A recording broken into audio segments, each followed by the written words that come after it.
So I've been having some track issues again over here. Actually, all my trains that I've ran here, I guess the last couple months, they've been fine. But I decided to bring this intermodal on the second tier because I was trying to make clearance for my first intermodal. And on the this engine right here, I noticed that that first truck right there was derailing.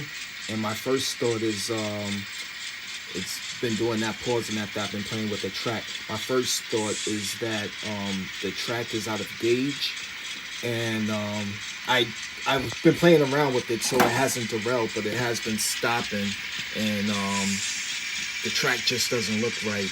So what I'm going to do is I'm just going to rip this track all up and start over. Maybe I think this might be the third time maybe. Turn that off. So what I'm going to, damn, yeah, I'm going to try to get all that, all the grass up and all that gravel up, and I don't know, I might just completely start over from, like probably from this point right here. So we'll see how that goes. Yeah, I'm gonna play around with it a bit more to see if I could, shorten that length of track that needs to be replaced, but that's what it's looking like because I don't want to be dealing with this.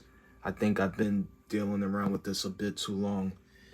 Yeah, and if I rip it all out, I can back this line up maybe an inch or so more. So you know, I'll take a couple of shots as I'm going along.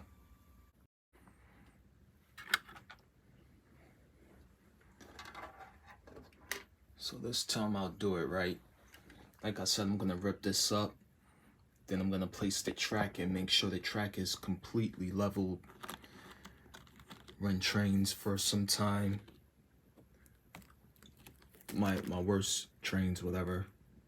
And then I'll add the ballast back up. This area doesn't look like it's in tolerance either, so I'm gonna cut from right here on.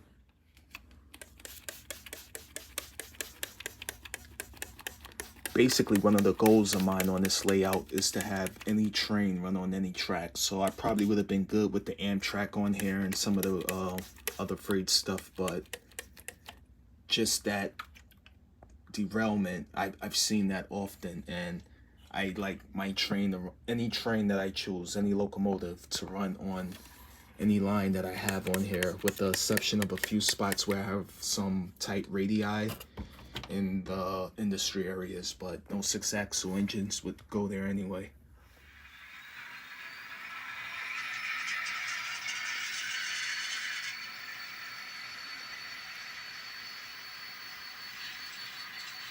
This is my first time going over the track since I kind of placed it.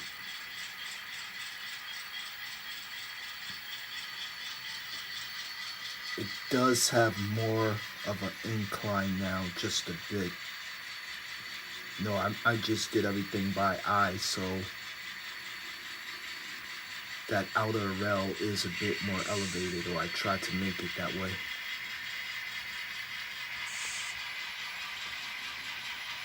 I usually do something like this without the video, but I thought, hey, why not? If I fell, I'll catch it on camera, let the world see it. But everything seems to be working out. I would do this a few more times, but I'm trying to head to the gym and get back home in a reasonable time, so to be continued.